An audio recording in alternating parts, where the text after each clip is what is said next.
I really mean that. He was ranked third in rushing yards last season, and he set a Colts franchise record with 253 rushing yards in a single game. All this done by a rookie. Yeah. Please welcome, from the University of Wisconsin. Let's go. By way of the Rams of Salem High School in New Jersey, running back Jonathan. Oh, yeah! How you doing, man? I appreciate you guys having me on, man. Of course. We appreciate you joining us. Now, your last 6 regular season games, you rushed for, check this out, everybody, 741 yards. Now, explain how that final stretch of the games primed you for training camp and this upcoming season.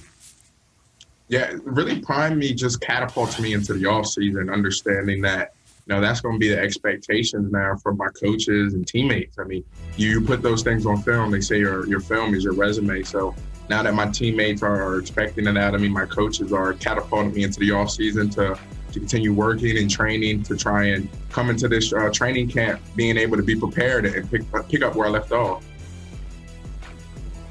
This team is so loaded at every position, and yet the quarterback spot right now is a bit of question mark around the league. Carson Wentz is expected to miss some time. We don't know what's going to happen in his absence. Take us inside the locker room. What is Frank Reich saying to you guys, and what have you seen from some of these other guys, Eason and Ellinger and maybe Hundley as well? One of the biggest things is that we knew that these guys could play. We got Sam for a reason, and last year we got Jacob for a reason last year. I mean, you can see the arm that Jacob has on him.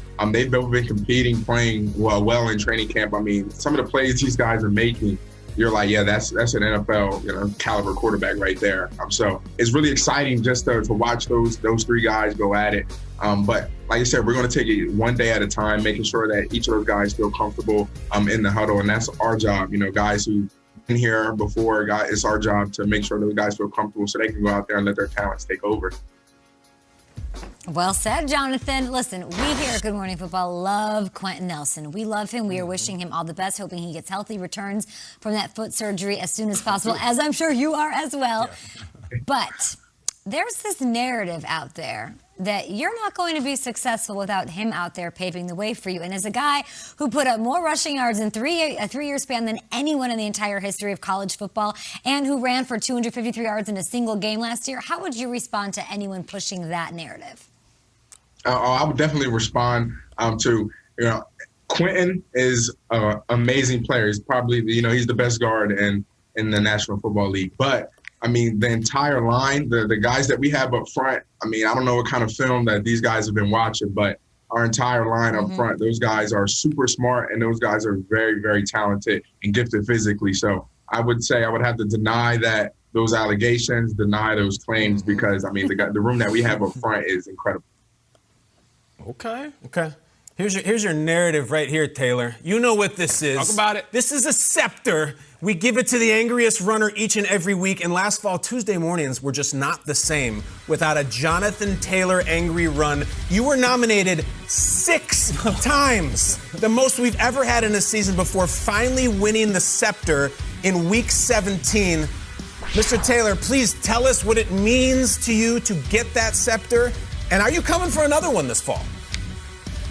It meant a lot. I mean, especially I'm a guy who prides myself in physicality in the running game. I feel like that's imperative as a runner in order to, just set the tone for a game and let, teams know that you're going to be here to play ball all 4 quarters. Thankfully, I'm not in charge of giving those out. I get to leave that up to you. Only thing I can do is go out there and run my hardest each and every single play. Okay, I like that, but we want to see you get it, all right? We want to see you break the record for a running back that gets that award. Now, as I mentioned earlier, you set the Colts' single-game record for rushing yards. And the Colts, they have a long list of superstar Hall of Famers, and that includes Eric Dickerson, Marshall Faulk, Edgerrin James, who just went in.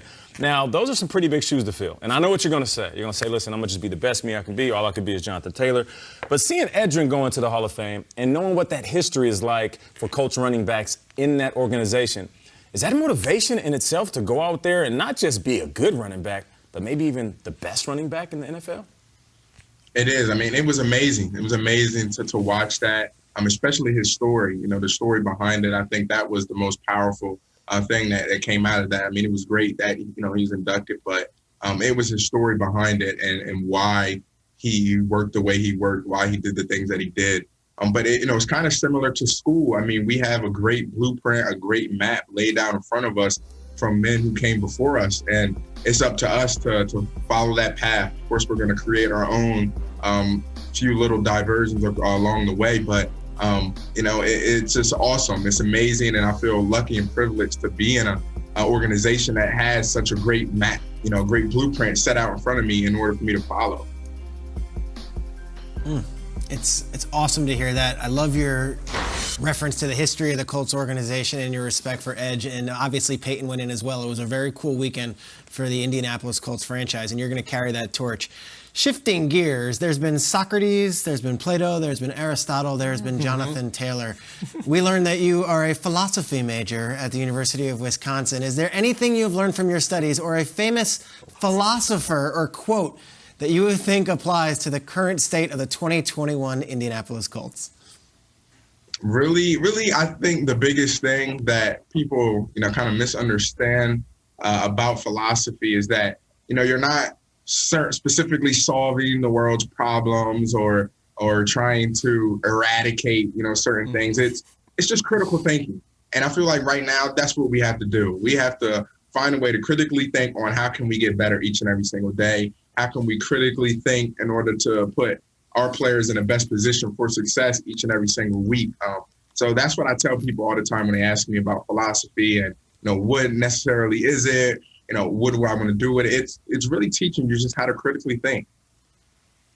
This is fantastic. We love talking with you. And on the topic of critical thinking, take us to Carson Wentz. How is he responding to this injury, and what have you seen from him? Because there are doubters out there. You want to talk about people who get picked on in the media. Carson Wentz feels like sometimes is number one on a lot of different shows and networks. What is your impression of Wentz after just a few months being with him and actually seeing him go through this injury? Oh, I mean, he's been amazing. Especially him working down in Philadelphia and asking him about, where he used to live. It was kind of close towards my area. So my first impressions of him was he was really down to earth, really energetic, open, loves the game. But especially through his injury, I mean, you should just see how he's been in Sam, Jacobs, and Huntley, how he's been in their ear. I mean, that shows the kind of leader that he is. I mean, dealing with this kind of injury after coming to a new team, I'm pretty sure it can be very, very frustrating. But the fact that he's in those young guys' ears, helping them out each and every single day in order for them to get better while they're on the field, it just speaks volumes. Wow. No doubt about it. Hey, listen, man, we appreciate you joining us. You are truly just scratching the surface on your career, and we're excited for what you do on the field. Thank you guys so much. I appreciate you guys taking the time out. Of course. That's the man right there, Jonathan Taylor.